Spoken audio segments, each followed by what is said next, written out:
Hey guys, so welcome to the final section of this particular chapter. I've decided that I'm not going to go into any more detail in regards to transcription and translation. So there's a little bit more that goes on when we have like the promoter and all of that stuff. But I've decided I'm just going to end with the idea of mutations.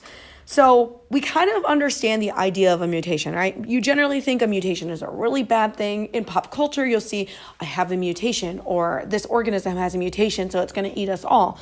And that's not always necessarily the case. In reality, mutations are actually not really a bad thing. In most cases, mutations could be a very great advantage to an organism. And so we're going to talk about some of those advantages and then some of those disadvantages and how mutations actually come to be. There are different scenarios. So before you even dive into this video, please make sure that you understand the concepts of transcription and translation, because if you don't understand how that goes to be, or even DNA replication, then you're going to have a little bit of trouble understanding mutations. So please make sure that you review transcription, translation, and even DNA replication before moving on in this video. After this video, you should be able to identify causes of mutations, compare and contrast types of mutations, and explain how mutations may affect the organisms in which they occur. So really not too crazy. I will be adding quite a bit of notes, so I've been doing notes a little bit differently. I'll tell you where I'm going to add those notes and give you more detail and background information. So I don't know how much space you guys need. I'll have my notes written, and you'll be able to see them soon. But again, try and leave like 2 or 3 spaces in between everything. All right, so let's dive into this. So the first thing, let's talk about types of mutations. But let's take it back really quick. So what is a mutation? A mutation is a change in the sequence of bases in DNA or RNA. So the sequence of bases that I'm talking about right there are, for example, AUG, CCA. Remember, those are what's called codons. So the sequence of bases there's a change in that type of sequence, because remember, in order to make a protein, we need to have a specific code or a specific sequence. So let's say instead of a CCA, somehow a mutation happens where we make a UUA, which really doesn't sound very good, because then we're now coding for a different amino acid, and then we would create a different protein, and that may lead to some drastic effects, or it may not do anything at all. So the word mutation really just means a change in some way or format. Again, some of these changes do and will happen to us humans all the time. So most people have dozens or even hundreds of mutations in your own DNA. These are really, really, really essential for evolution to occur, so we don't look like our ancestors from millions of years ago. We look like the way we do because we have evolved with a growing and changing world.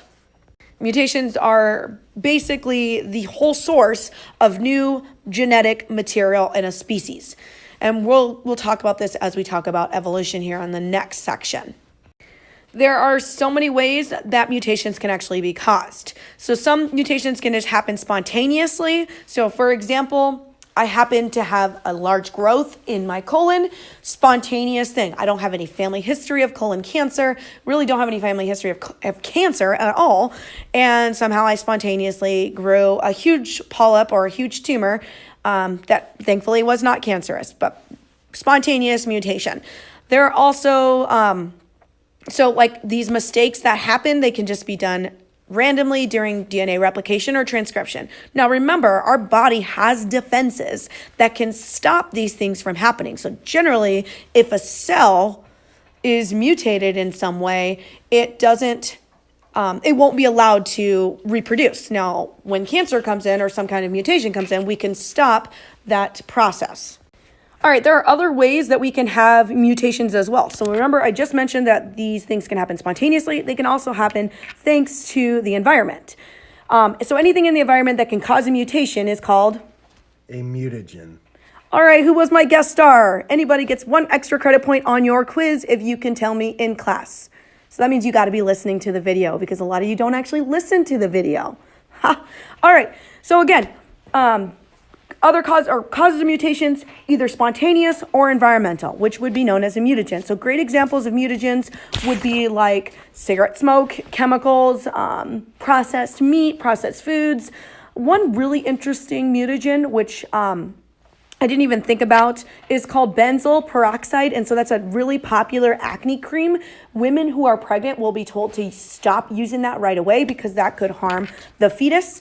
Other types of mutagens would be like radiation, STDs, so human papillomavirus, various types of bacteria, so infectious agents could help weaken the immune system, would then obviously lead into some kind of mutation. So those are types of mutagens, and I am going to talk about different mutagens and give you those examples specifically in class, so make sure you leave room in between mutagens and types of mutations. Now let's get into types of mutations. There are there's more than 4 types, but each one of these types can be broken down just a little bit, so leave a little bit of room in between. We have germline mutations, which occur in gametes. So basically this occurs when this is transmitted to offspring. And so then the offspring will exhibit, every cell in the offspring will exhibit this kind of mutation. A somatic mutation is what occurs in other cells of the body. Basically, these have little effects. These don't go on to the offspring in any way. We have what's known as chromosomal alterations. So somehow the chromosomes are altered. Point mutations is a change in a single nucleotide in DNA. So that's kind of what I mentioned here with this example. We will go into more detail in chromosomal and point mutations. Next type we have is what's known as frame shift mutation. So this is a deletion or insertion of one or more nucleotides that changes the reading frame of the base sequence. Again, I will show you what I mean in class when we talk about these notes, which is probably going to be in the next few days. So again, leave space in between each one. I don't expect you to have any of this memorized right now, but you should have the whole idea that I want you to get around is that a mutation is a change. It could cause a positive change or some kind of negative change. So I know this seems obvious because I've already been saying it, but there are effects of mutations. Not all the time, but in some cases there is. So many mutations do not affect an organism. It can just be, for example, in your body right now, you have the ability, or you are carrying like at least 10 mutations. Now, in your body, that does not affect you. But if you create an offspring with someone who happens to have mutations similar to you, and then you pass those on to your offspring, that may affect your offspring. So it's actually said that every single person carries at least 10 mutations in their body that could lead to really, really bad genetic disorders. And one of those genetic disorders is cystic fibrosis. So if it's a recessive trait, but if you carry that mutation in your body and then another person does, and you don't happen to not know that because most people don't actually get a genetic screening if there's nothing wrong for them, then your offspring could have cystic fibrosis. But there's always a good to a bad, and the good part is that there are benefits to mutations. Like I've already told you, there are mutations that can help with our survival. There are mutations that will help us evolve to last in a changing world because our world is continuously changing. So we need to continue to change to ensure the survival of our species. So there are also many other organisms that are going through this. So for example, bacteria goes through mutation. So you know how I said don't take antibiotics if you don't need them? Well, the reason is because bacteria is becoming resistant and it's starting to evolve. And so eventually we're going to have a point where we can't take antibiotics to help us with anything because there's going to be nothing to defeat this bacteria. So they are evolving to survive the presence of antibiotic drugs. So mutation. It's actually quite impressive to see that we can actually see evolution or see change in this organism and see how it's safe or how it's saved itself and its species. Now that's a benefit. Now on the other side, we have what's known as harmful mutations, which I'm sure you can get, with a negative effect on the organism. So harmful mutations can cause things like genetic disorders such as Down syndrome, cystic fibrosis. Cancer is another harmful mutation.